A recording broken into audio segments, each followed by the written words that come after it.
If I had to pick an audience that I think would change the world right now, at least in the field I care about, it would be the mayor. So I am excited to be here and have the discussion we'll be having in this panel. I also am really honored not only to be with this group of panelists. I've had the privilege of working with each of them, and what I'm going to do is kind of take this from 50,000 feet to 10,000 feet, do some economic framing.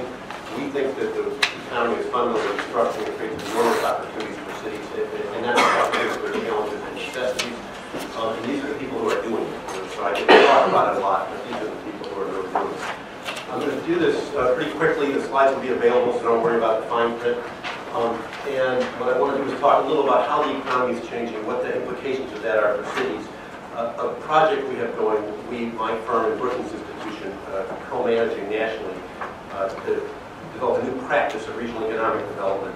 A little bit about how that practice operates, and then a quick summary. So we think we're going through a fundamental economic construction as big as the Industrial Revolution. And it's characterized by value being created primarily through knowledge and benefit of people with technology.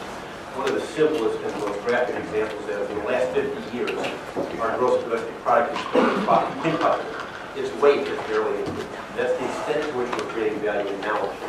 And it's not just human capital and high tech, it is a different way in which firms operate, it's different assets support, it means the way assets interact to create value. If synergies changes, it means the geography of economic activity changes. It also means that the economy is much more dynamic. So in the 20s, the average from the S&P index stayed there for about 60 years. And now it's about 7 to 10 years. So this is how much fast at the top is churning. At the bottom, one of the strongest correlates of economic growth is the rate of churn. Churn is the birth and deaths of firms over your total number of firms. So this is like Schumpeter creative destruction. We are redeploying assets faster than others. Firms are being created and dying.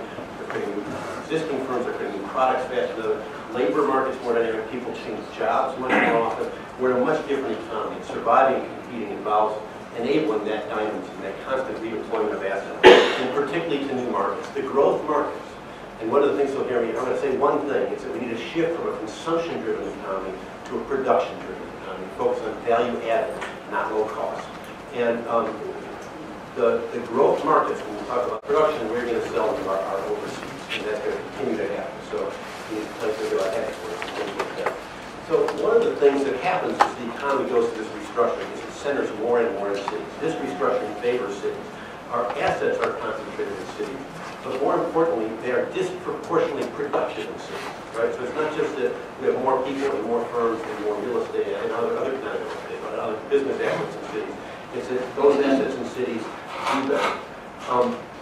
So let me talk about why the economics of cities. And these are economic growth plans. There's a lot of preconditions to economic growth I'm not talking about. The environment, the K-12 educational system, safety, those things are all critical, but the plans we are working on are focused on economic growth. If you want to grow your economy, the outputs really are firms. I mean, from a microeconomic point of view, economic growth is having more firms, having the firms be more productive and efficient, having that higher output. And so the question we need to ask is, what is it about a place that makes it a place that is where firms will be more efficient and productive at a firm level and at a market or system level? So that's our core kind of economic geography. There's three growing fields of economics that have really arisen as the economy construction that address. One is economic geography. It addresses the fact that you get synergies from certain kinds of assets being near each other. The same person or firm with identical characteristics next to another person or firm like them will make more money or will be more productive. That's an empirical fact in this economy. So you want to figure out what concentrations of people, occupations, firms, and technology interact in your place to create the most value, right? The second thing is new growth theory. It used to be that the places behind caught up. Okay, so a city that was behind naturally caught up over the decades. Until about the 90s, it started to break down. So the theory there was that labor and capital went to the place they were underutilized. And so if you were behind, you attracted labor and capital, you caught up. Now we have divergence of cities. The places are moving further ahead, the places behind are falling further behind, because knowledge assets don't have diminishing returns. You attract knowledge, it creates more innovation, it attracts more knowledge people and firms, it builds on itself. So you need to figure out your path to restructuring and how you're going to build your version of a knowledge economy. and build on itself. The third piece of this is institutional economics.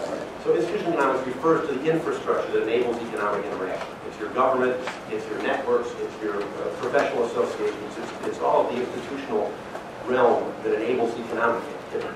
More important than that, because the knowledge economy networks across sectors, across firms, across people, movement of labor and ideas become more and more, connections of universities to the industry become more and more important. So your institutional infrastructure is much more important. If we bring these three together and ask what are the implications of it for cities, and what will enable you to be a place that is more productive and efficient, it suggests three things. One is that the whole is greater than the sum of the parts. We have to stop all this siloed work. We do highway construction over here and workforce training over there, and focus on clusters or industries over here without connecting the two, right? These things reinforce each other, or if they don't, they're not going to be effective.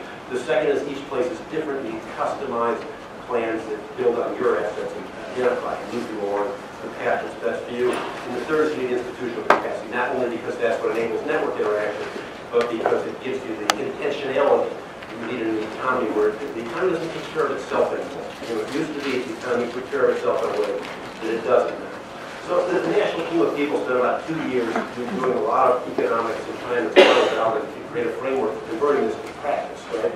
And identify what we call 5 market levers for driving regional economic performance that define these 3 characteristics for you. I'm going to go through these in a little more detail later, so I'm not going to spend time on them now. But this is the framework in which we actually do the analysis and work, and you'll see other places. I do want to say one thing before I go into those, which is we talk about inclusive growth, and that's not just because for equitable reasons, right? I mean, obviously you care about the equity, but if you don't care at all about equity, if you just care about growth, you need to care about being inclusive. I mean, the empirical evidence is that in places with the least inequity do that. You can't build a sustainable economy that leaves out a whole category of assets that isolates people in places. It causes 2 problems. You're wasting assets in your economy, and you bear too high costs of poverty. So as we figure out growth across these 5 market levers, it's critical to figure it out in ways that we connect all the pieces, all the geographies, all the different kinds of assets. The implication of all this is that the conventional wisdom just isn't right anymore. And I can't tell you how many places we go. At the first conversation, everybody's throwing out a set of ideas or a set of practices. You're absolutely right for the industrial economy, and it will not work anymore. We need to get away from low-cost, deal-level competition to system-level, asset-based, value-added strategy, integrated strategies tailored to your employees. So it's a very different approach to economic growth. We're excited about it. We're finding real traction in it. But it takes real work. And I think you'll hear from some of the people who different groups to be fairly complicated things. So with Brookings, we are now 3 years into this pilot project. I want to say we are learning every day from every city, and it keeps getting better, and it's not right yet. But we call it problem business planning because it is not like conventional regional aspirational planning. We get everyone together and assemble a great list of ideas and visions. This is about, the document is the beginning, not the end. This is not about writing a document, it's about creating enterprises, actionable enterprises that can turn your economy, that can move you toward a more innovative and knowledge-based economy. And about creating infrastructure to do that. At the moment, in some version, we're in 10 places. This is the companies that aren't formally through the pilot, but the Brookings are working with separately. But these are the 10 cities who are currently most deeply engaged with this model. And some of them are done. You're never done with this. Just like a business, you're never done with continually updating and monitoring and managing your economy. But some of them are done in the first, or finished the first round. Others are in process. You'll hear from both in a minute. So let me spend a minute on these leverage points. And because the panel, as we understood, was help people address how you understand your economy. So that's the economic framing. We organized the analysis around 5 things. First is the production side of your economy. In some sense, as I said before, since all your outputs are from firms, this is the core issue. The other 4 are kind of enablers of your firms being more productive. So here we focus on what are your current concentrations of firms, and very deliberately think about which firms are growth opportunities that you have a lot of and are in growth industries, and which are legacies. A lot like in Ohio, well, in our first round, they had 1,500 small and medium-sized manufacturing firms in auto supply chain that were hurting. And they had emerging industries in wind farms and in medical industries. And if you think about the firm that makes ball bearings for auto, and it's dying, right, because it's losing demand. and migrate into making in effect, ball bearings for wind farms or for hip joints. It's not a simple migration. They need some new equipment, they need some new capital training, they need some upgrade, upskilling. But it's a migration that can be made. So you need to differentiate your firm from working with a firm in Louisville, Lexington, that has captured, I think not just the largest market share in envelopes. Right? Envelopes is a dying industry. You know, it's like being in the typewriter. Well, they're now redefining what they do. They make things stick. Okay? And they're trying to figure out what other industries can they go into if I make things stick.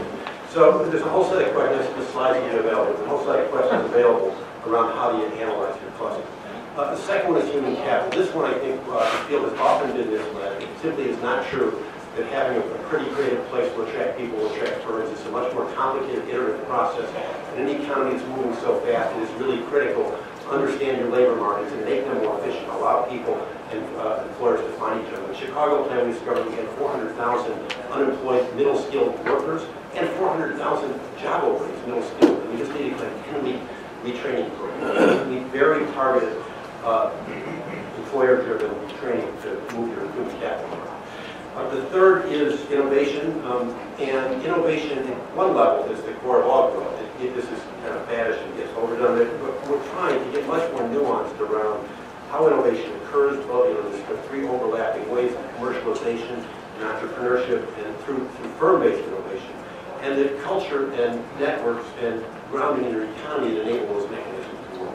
And in each of these, as you'll hear, we have detailed ways and methodologies for analyzing where you are and where your opportunities are and where you're blocked and might be able to move forward. Fourth is spatial efficiency. So if sprawl was supported in an industrial economy, the knowledge economy favors dense mixed-use environments that are very well connected. I'm not saying everybody moves right next to each other. You have dense mixed-use nodes differentiated by people and types of economic activity and firms that are very well connected both virtually and through highways and particularly public transit.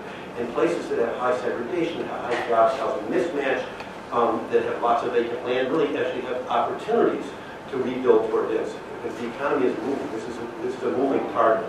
A lot of my work is in Chicago right now. We are, like I heard the mayor yesterday talking about people moving back to downtown. We're really experiencing a move back to a lot of the communities that are really stressed and waiting. Our urban form 10 or 20 years from now could be fundamentally different and much more productive. And we need to more deliberately understand how to drive that. And the last one is public and civic institutions. And this we talk about governance, not just government. Three components: fragmentation. I'm from Chicago. We have 1,300 units of government. Illinois has 8,500. The only place that is worse is New York. I'm working in Syracuse and Buffalo too. So, but we have more governments than dentists in Chicago. We have more governments than barbershops. It's totally insane, right? And no one's talking about consolidation, but there are opportunities for efficiency, for shared services, for collaboration, things like that. The second is tax value proposition. We do work in a fair number of places that historically competed on low cost, like Louisville, right? And those places aren't sticky. I mean, you don't anymore want the firms that are going to run away to the next place that is low cost. What you want is the firms that find value proposition in locating where they want to stay there. So you want to understand for your economy, what's the balance? Not that costs are unimportant.